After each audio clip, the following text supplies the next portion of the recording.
Have you ever noticed how often the worst pain you feel doesn't come from reality, but from the movie playing inside your own head? You imagine a conversation going wrong, and suddenly your stomach knots. You picture losing your job, and anxiety fills your chest. You replay what could happen in the future, and your body reacts as if it's already true. Seneca, the Stoic philosopher, put it perfectly. We suffer more often in imagination than in reality. And if you've ever laid awake at 3 a.m., heart racing over something that hasn't even happened yet, you know exactly what he meant. The human mind is extraordinary, but it has a weakness. It confuses imagination with reality. When your thoughts spiral, your body doesn't stop to check if the danger is real. Stress hormones flood your system. Your heartbeat accelerates. Your muscles tighten. The storm feels real, but nothing is actually happening outside of your mind. This is the strange prison we build for ourselves. We are not destroyed by life itself, but by the stories we tell ourselves about life.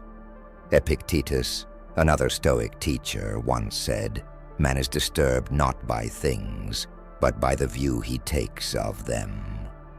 Reality rarely breaks us. What breaks us is how we interpret it. Think about the last time you felt rejection. Maybe someone didn't text you back, or your boss frowned at your work. The pain you felt wasn't just the event. It was the avalanche of imagined meanings you added to it. They must not respect me. I must not be good enough. Maybe I'll lose my job. Maybe I'll always be alone. In seconds, a single moment turns into a lifelong catastrophe in your imagination. And yet, none of it was real. It was all projection, all fiction. Why does the mind do this? Why invent so much suffering? The answer lies in survival. Thousands of years ago, when our ancestors lived on the savannah, imagination kept them alive. If they heard a rustle in the bushes and imagined a predator, that fear prepared them to run, even if it was only the wind. Imagining the worst-case scenario was useful.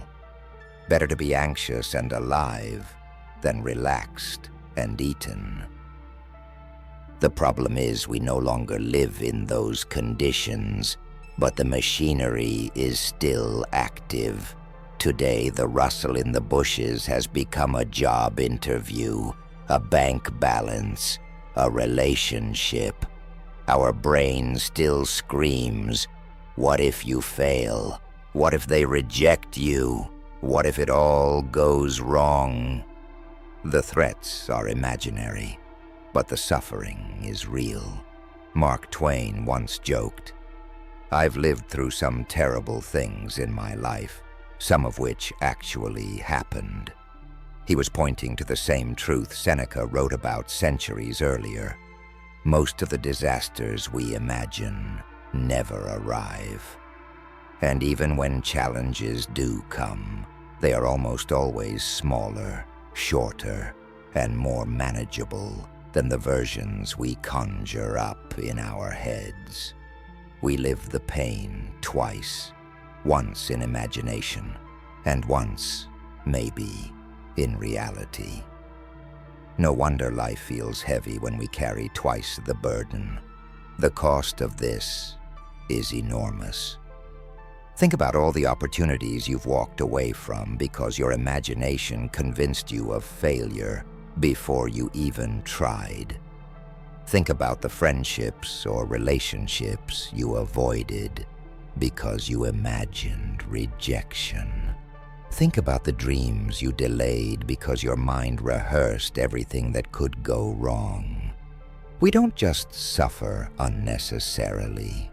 We shrink our lives lives because of it. We never give ourselves the chance to see what's possible because fear wins before reality even shows up. But the Stoics had a way out of this prison. Their first lesson was simple: separate what you can control from what you cannot.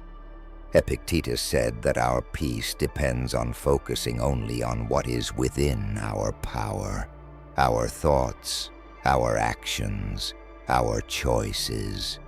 Everything else, whether it's the economy, the weather, or other people's opinions, is outside of our control.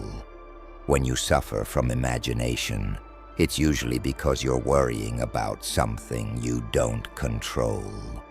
You project yourself into futures you can't influence, and in doing so, you lose peace in the present. The second practice was voluntary discomfort. Seneca often slept on the floor, ate coarse bread, and wore simple clothes.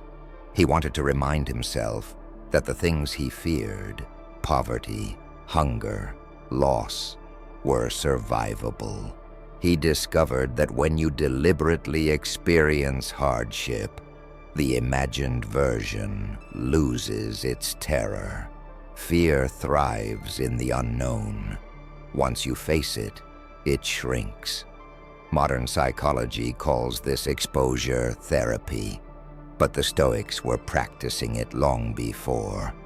By choosing discomfort in small doses, they built strength against the larger storms of life. Another technique was to balance the mind's tendency to imagine failure.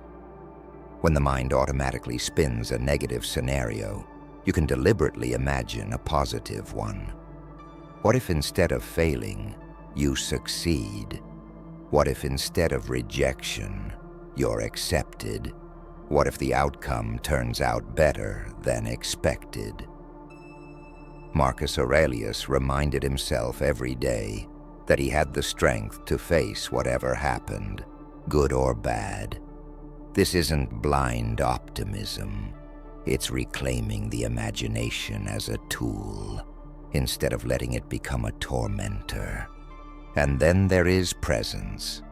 Imagination lives in the future, but life exists only in the present. Every time you bring your attention back to the now, your breath, your senses, the task in front of you, you dissolve the shadows of what might happen. The Stoics constantly returned to this truth. Today is enough. Tomorrow hasn't come, and yesterday is gone.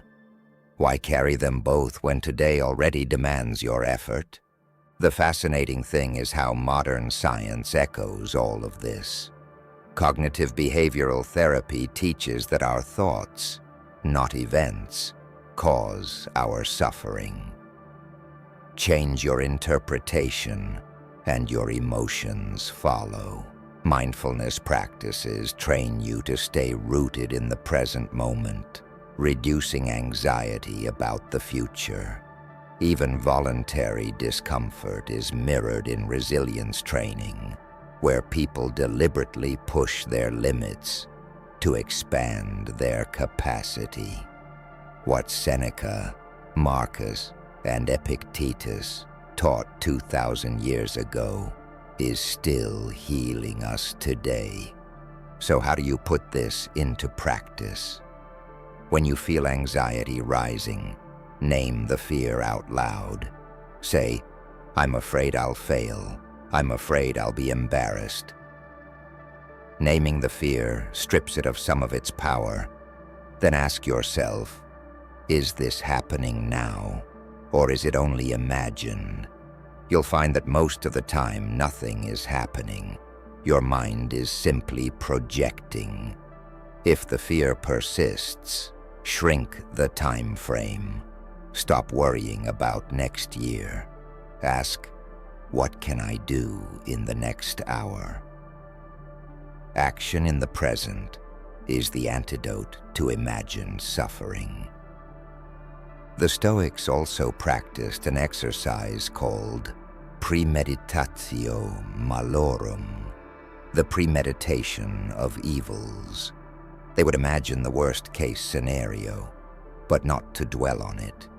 Instead, they asked, if this happened, how would I handle it?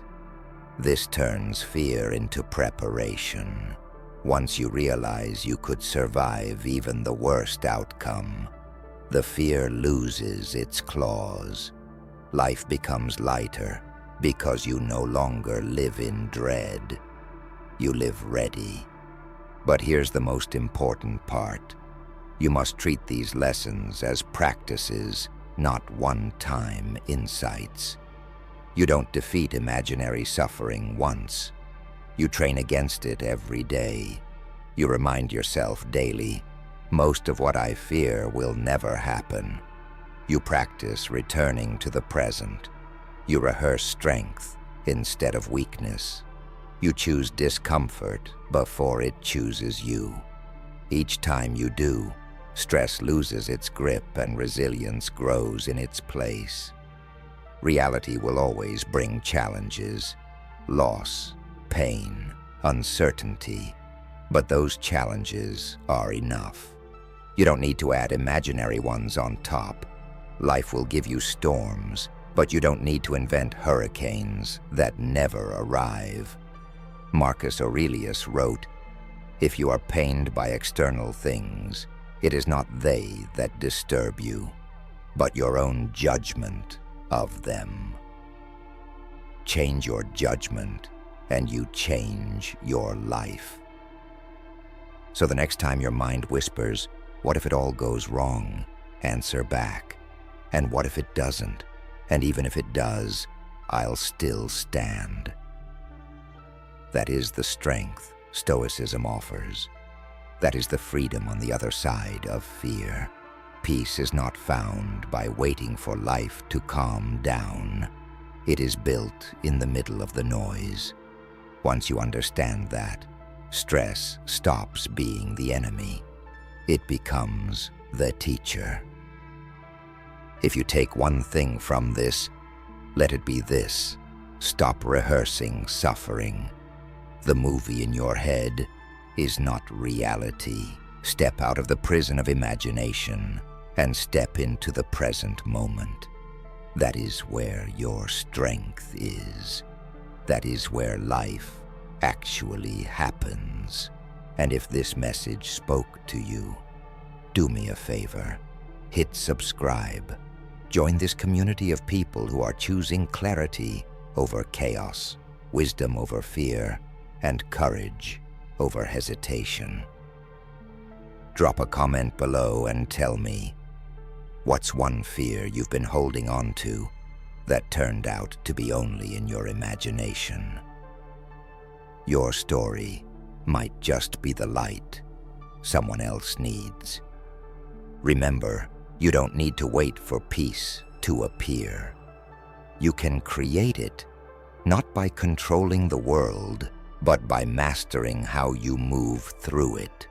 That's the Stoic way, and it's a way worth walking.